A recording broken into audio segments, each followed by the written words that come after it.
Hello and welcome to this week's edition of Sports Cubed. This week, it's the March Madness edition as we're getting closer to March, and we are going to preview how we think that's going to go. I'm joined, as always, by Austin Harrelson and Tyus Gordon. How are you guys doing today? You know, I'm doing good. I'm feeling great, and I always love when March comes around. I'd have to firmly agree March is awesome. with everything you said right there. Yeah, March is a very good month. And we're inching closer to the tournament time, and we can't wait, so we're going to talk about some predictions and things like that and who we think are going to perform well, starting with our predictions for the 1 seed towards the top. I think Houston, obviously. I think it's a guaranteed that Houston's the top seed. I mean, A lot would have to go wrong here at the end of the season. a lot would have to go wrong. But I think they've really secured their spot as a 1 seed. With them kind of secured in there, who do you guys think is going to round out the other 3 1 seeds? I mean, yeah, I mean, Kansas is going to be up there, and Alabama, obviously. I don't know who's another one you got, Austin. I'm thinking Purdue is probably. I mean, I think the top 3 teams in the tournament are Houston, Alabama, and then Kansas. And I think Purdue is a tier below them, but I think that they could potentially be a 1 seed. Had a rough end of the season here, they but haven't. had a really good start. But they're still a good ball club for sure. UCLA also up there.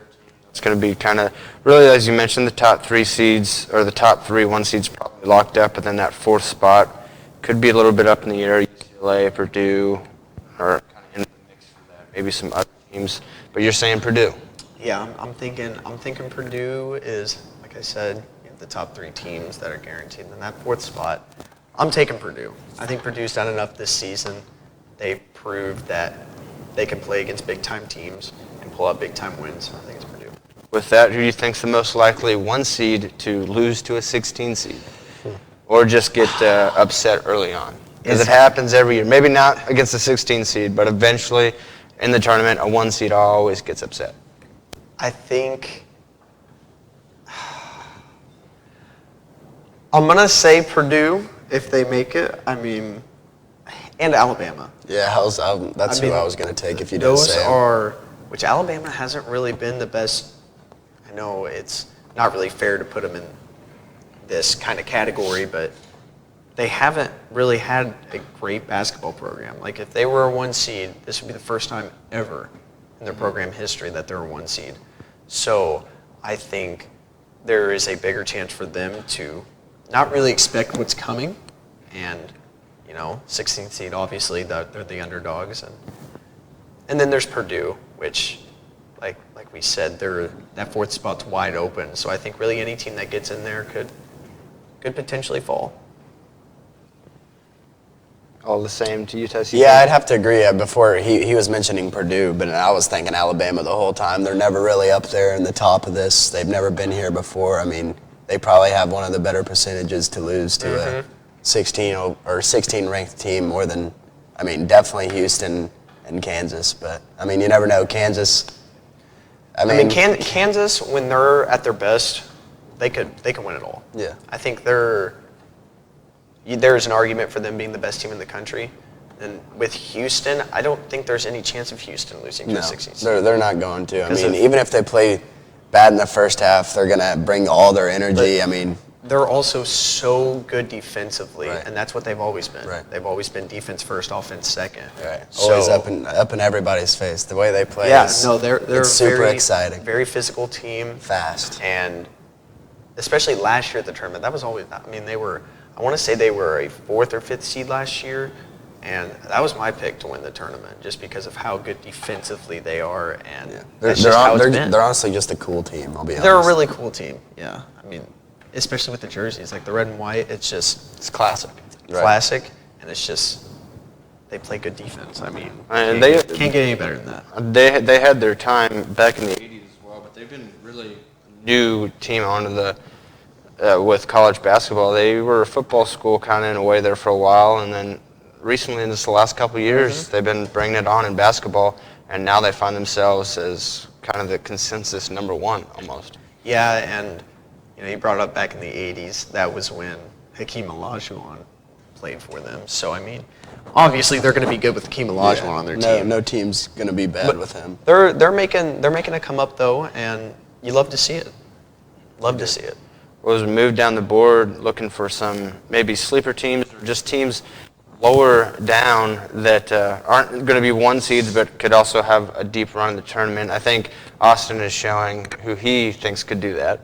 Give me the U, man. Miami, they've had such a stellar season this year. 23-5. Isaiah Wong is one of the best guards in the country. They have, and I think what's different with them, with a lot of these other teams, is they have a lot of experience. They're full of juniors and seniors which last year they made it to the Elite Eight. They were an underdog team, and they played with Kansas in that first half, and then obviously Kansas the only way you can put it is that Miami got dogged in the second half, losing by 30 at that point. But they have that experience. A lot of those same players came back. Isaiah Wong was a good March Madness player from last season. Come back this year. They're 23-5. They haven't lost a game at home. They've had a little bit of struggles against the ACC, but I think give me the U. Give me the U. Tess, what's a kind of a sleeper pick for you? I think my sleeper pick, and it has been all year, ask Austin, is Kent State, the Golden Flashes. I mean, they've had an amazing season so far, 22-6. And, I mean, they had a really good chance last year. They got into some trouble. It kind of kicked them out of their potential of all season. And I don't think a lot of people knew what they were doing last year. And, I mean, they were causing trouble last year, and I want to see them continue on. And they're proven to have a really good season. They're in second in the Mid-American Conference, right behind Toledo. And, I mean, I think they can beat them on any given night. But, yeah, I'm going to have to go with Kent State as my sleeper pick. What are you rocking, Zach? One of my sleeper teams, and I've got one more well-known, which is Iowa State. They had coming up and down year, only 17-10, but I watched just a couple of their games, and they've got the potential to, when they're on, they're firing threes, and they just go in. They play really good defense. And I think their coach, TJ, is I think he's going to be an up-and-coming coach. He's seen this is really good for them. And he's been on a lot of lists, lower on lists of top coaches, but in the top 20, he's making his way up. And I think that's what the team's going to do. I think 17-10, they've been up and down. They've had some down stretches, but when they're on and hitting those threes, Gabe Kalsher is incredible. He just throws up shots, and they just go in sometimes. He's got to be a little bit more consistent, but, yeah. I mean, the March Madness, every year we look for those players. Mm-hmm. Those are the players that make your team go deep, is the players that seemingly just throw things up, and it doesn't matter they're going in. If he can do that for them, then they can make a run. And another team kind of way down the board for me is Drake in the MVC, the Missouri Valley Conference.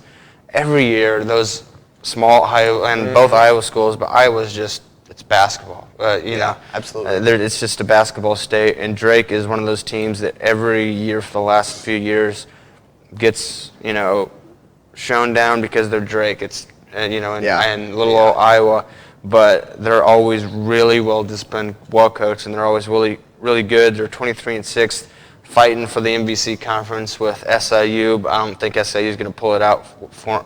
I think Drake's probably going to be able to do that, and they are going to be. I'm not saying they're going to win or anything, but they're going to do a lot better than I think teams will think.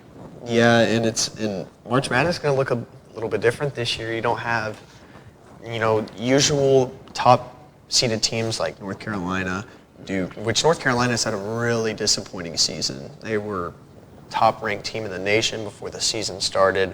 Now they're not ranked. Along that same vein, Louisville, as we've been talking about. They used to be, when I was growing up, they were one of the teams. Montrezl Harrell in college, Peyton Silva against Syracuse, those games, him against Michael Carter-Williams back in the day. That was an all-time game.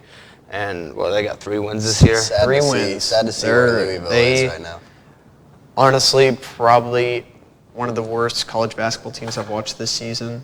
Which they also do have the restrictions from, getting in trouble with the NCAA with recruitment, and so That takes, and we've seen how big of a hit it's taken Yeah. to their program, and Yeah. I don't think anyone really expected this big of a hit. No, definitely not that big. I mean, falling is just, 3 wins. it's embarrassing, really. It really is, and you know how much history that school has had with basketball, Right. because they've really never been a football school, and they had Lamar Jackson, that was cool, but they've never really been a big football school, and basketball's always been their thing, and so not being able to recruit the top players that they were usually able to recruit has really, I mean, it's hit them hard. Yeah. Hit them hard. But as we've seen with the absence of those teams that we come to expect towards the top, now we've got the new teams. Houston, Alabama are the top 2 right now in the top 25 rankings. And that's something that you just would not have guessed. Even 3 years ago, you would say, no way, that's no chance. That I mean, I'm not even considering Alabama last year, probably. I mean, they were a decent squad last year, but I'm not With J.D. sitting there. Davidson. Yeah, I'm not sitting there saying after their season that they were gonna potentially be a. I mean, they number weren't one a seed. highly ranked team coming into this season, and they just keep winning. Right. And same thing with, like, my sleeper pick, Miami. Miami was, I mean, disregarded after making that Elite Eight run last year as a 13th seed.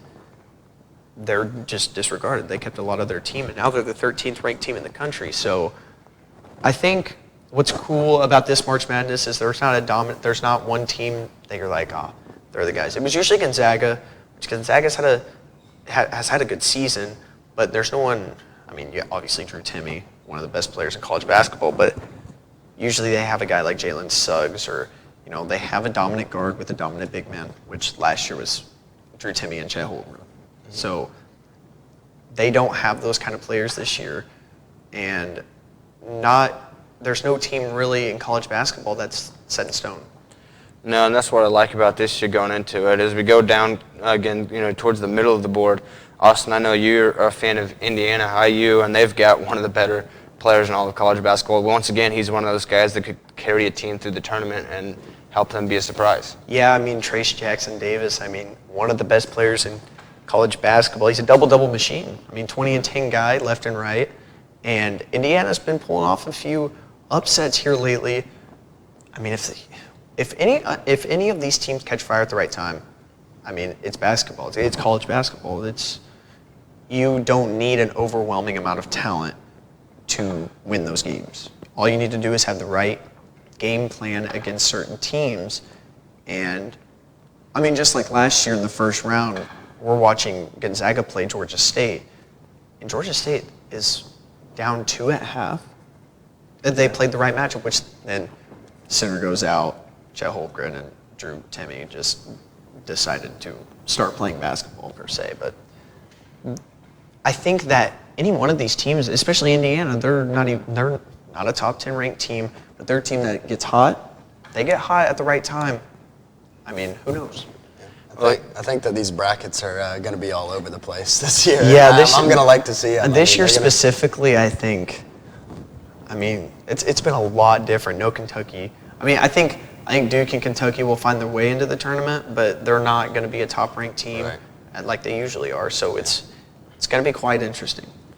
Kentucky will be a good squad next year. They got a lot of upcoming players. Yeah, they got one of the best recruiting classes in the country. DJ Wagner. One last note on Indiana, they've got a huge game coming up this Saturday, the 25th, at Purdue. If they can somehow knock off Purdue, that changes things a lot, because all of a sudden Purdue's not going to be 1 seed if they have a late season loss to Indiana.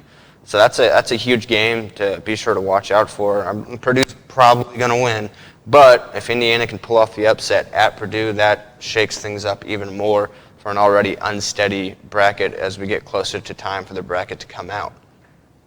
Yeah, no, I mean, I couldn't agree more. I think, like we said, if the right team catches fire at the right time, a lot of things could happen. Never know. And there's still, a ton of teams there in the middle of the pack that will do well and can come out. UCLA, Virginia, Arizona, Baylor, those are all great programs. There's a ton. I mean, the top 25, you also got to look at the mid-major. There's always good teams from there. St. Mary's has been very good this year. Oral Roberts. A lot to get into, and we look forward to March Madness. Can't wait for that. We'll see you next time on Sports Cubed. Have a good one.